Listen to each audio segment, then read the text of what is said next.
Hi everyone, welcome back to Evermore YouTube channel. It's Chris back with the aftermath. This is the show that we do straight after the post-match reaction to Newcastle United's most recent game, a 4-3 victory over Nottingham Forest, a very narrow victory, which had us all with our hearts in our mouth. Massive result, but some concerns about the performance. Now, normally on the aftermath, it's a day or so after the game, or I go and consume a fair bit of content. I jump on and I do this, but I've had to do it pretty instantly, to be honest with you, because of the way things are. We're playing again on Wednesday, but hey, it is what it is. I've gone back and I've watched the goals again. I've consumed a little bit about the game. So there's positives and negatives in this performance. Let's just break it down, okay? The positive, it's a huge result for Newcastle United in this race for Champions League football. We beat a rival in this run-in for the Champions League spots, which is unbelievably close in the Premier League. Newcastle United are now sitting in 5th. We're on 44 points. And you look at the point differences from kind of 10th right up to 5th, really. You're Fulham sitting in 39 points, and we're on 44 points. There's nothing in it in terms of the Champions League positions. Man City, who are currently getting beat 2-0 off Liverpool, are on the same level of points as us. And then Forest, who have just beaten and just ahead of us, on 47 points. So it's unbelievably tight, the Premier League. It's almost not by design, as the Premier League want to pretend that it is, and they try to shaft everybody with the PSR and FFP rules. It's almost by fluke.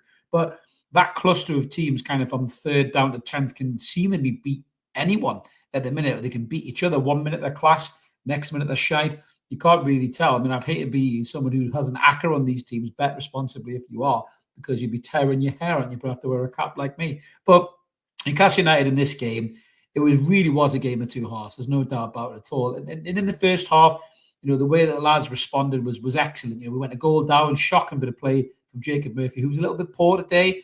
That's a couple of games where he's been a bit poor. And I don't know whether this purple patch bubble has burst and Jacob Murphy's maybe reverting back to the levels that we kind of expect Jacob Murphy to be at. But credit to him, he did come back and get a goal in the game as well. But we went a goal down. It was pretty poor.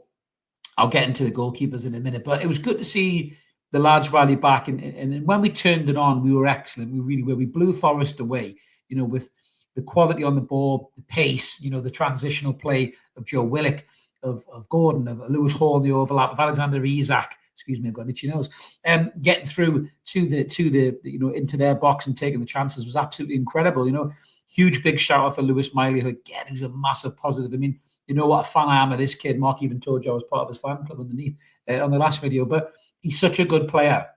At 18 years old, he's miles ahead of anything I've ever seen coming through this academy in Newcastle United. Well, shadow of a doubt. I don't think I've ever seen a more composed player at 18 years old coming through our academy than Lewis Miley. Even when Big Andy Carroll was coming through, he was raw. He was like a big horse galloping at people, wasn't he? Really was Big Andy. And then he started to get a bit more composed, and he finished, and he become that big number 9 striker that we all loved before we flogged him at Liverpool for 35 million quid. But Lewis Miley looks head and shoulders above, both the Longstaff boys that came through and Elliot Anderson that came through. You think of your Rolando Aarons and players like that. Lewis Miley just seems to have something more about him. He's got that brain, that mentality, that maturity at 18. The way he took that strike was so crisp and clinical. And I really think this kid will just get better and better the more games that he plays. I think there's almost pressure on how to get him into this team, get him into this lineup. There's times where Joe Linton gives the ball away way too much. And I think Louis Miley could be a better option than Joe Linton as well. He certainly played better than Bruno did in this game. But that first half was very good for Newcastle. That was Newcastle at their best, pressing teams, making them, rattled on the ball, overlapping, little interplay between 2 or 3 players. The left-hand side massively taking the hugest brunt of the praise, with Lewis Hall being sensational today. He was absolutely incredible. Deserved the goal himself, actually. But, Lewis Hall gets better and better. On the opposite flank, another disappointing day for Tino, I felt.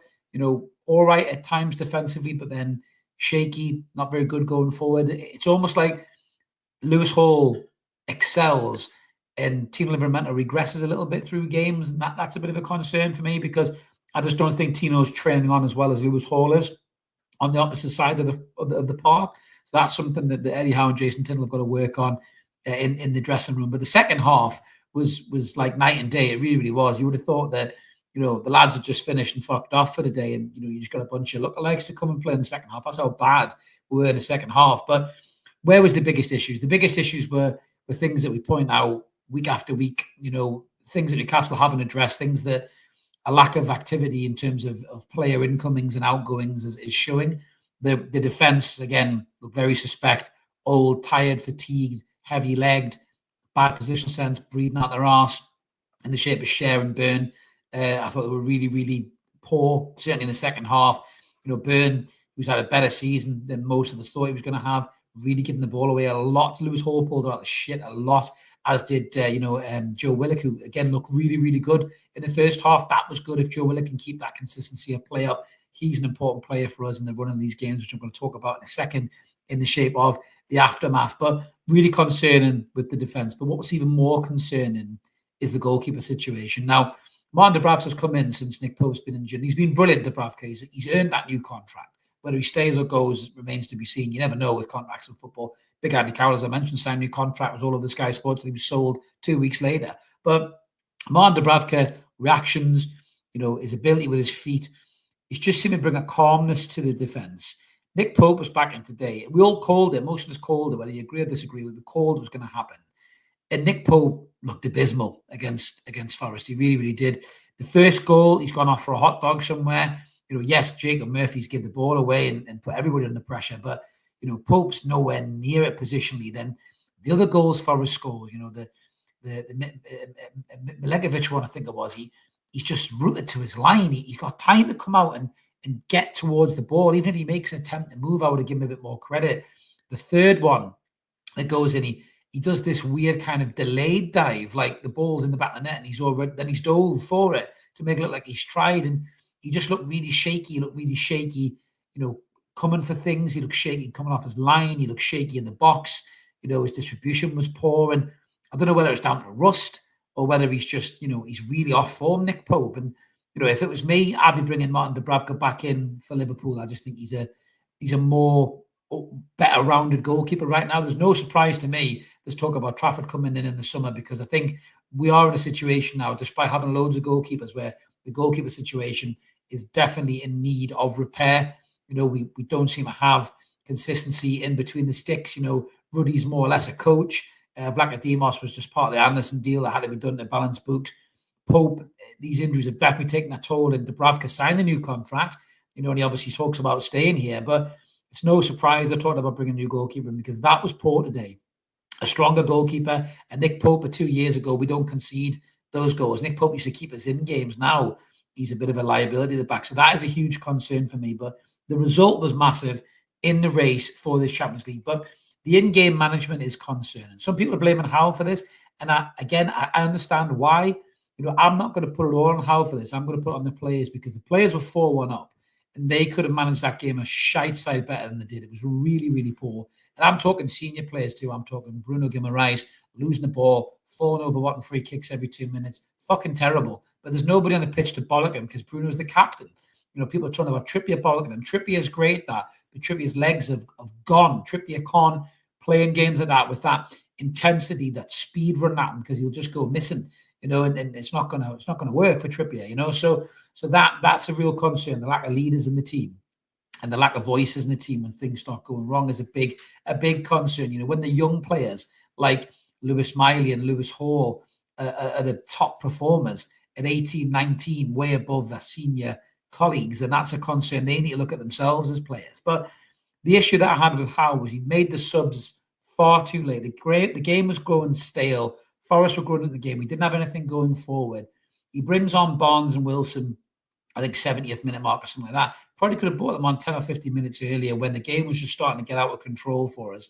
And I think that fresh impetus could have gave a little bit of a zip in the play. And another thing I'd probably criticise him for is Forest were open at the back, for pace.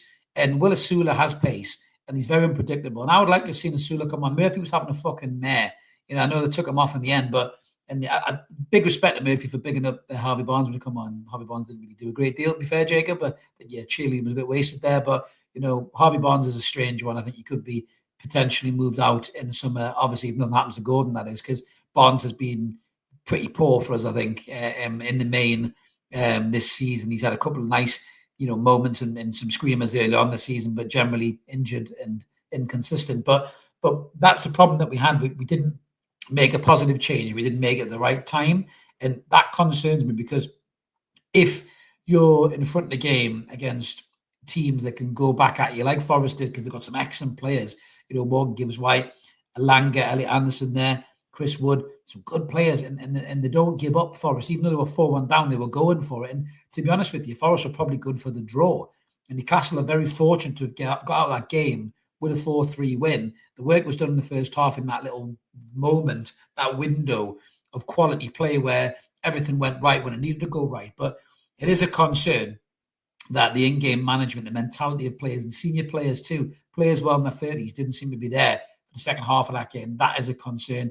The manager's unwillingness to make changes, to freshen the game up again, is a concern. It's always been a concern. It's a continuous concern in the run-up to these Champions League spaces, because let's not kid ourselves on here, right? There's 12 Premier League games left to go. And in amongst those 12 Premier League games, we've got to play Aston Villa away. We've got to play Liverpool away.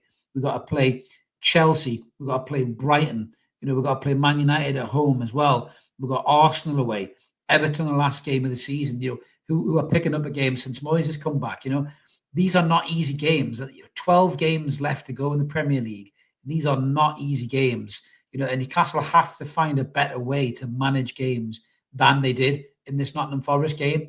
Now the big litmus test in amongst all of these fixtures is that massive game on the 16th of March, the Carabao Cup final. Because you look at the teams that we've got in the round, obviously Liverpool are up next on Wednesday in the Premier League, which will be, back to do a live post-match for as well.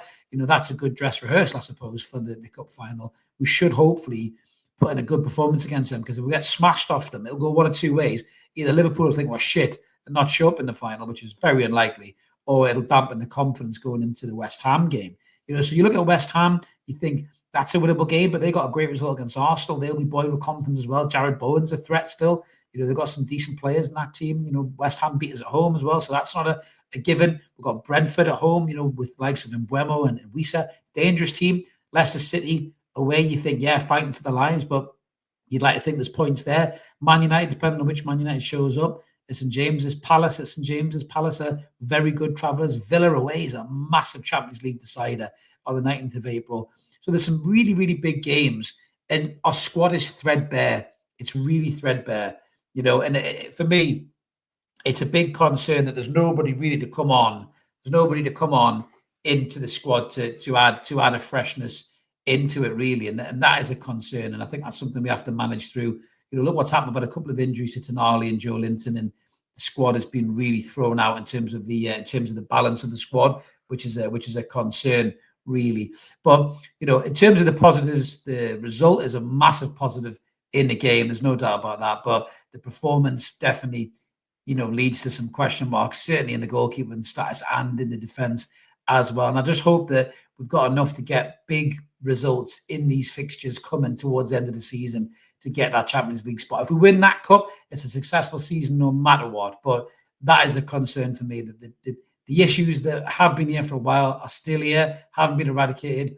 Old players, feeling fatigued, goalkeepers off form, got some great young players coming through who hopefully will get better and better as the games go on. But yeah, there is definitely some issues still with this squad. Huge games to play, and we need to switch on much better for in-game management going towards the tail end of the season. But let us know in the comments below what you guys think about the Forest game. What was the highlight for you? What was the concerns? Like Sir Lewis Miley, do you think he's ready for Anfield the way I do? Definitely, I think the kid's a brilliant player. We always like to hear from you. Smash subscribe, keep it ever more, help get us to 10K subs. Thanks for watching, and we'll see you later. Take it easy.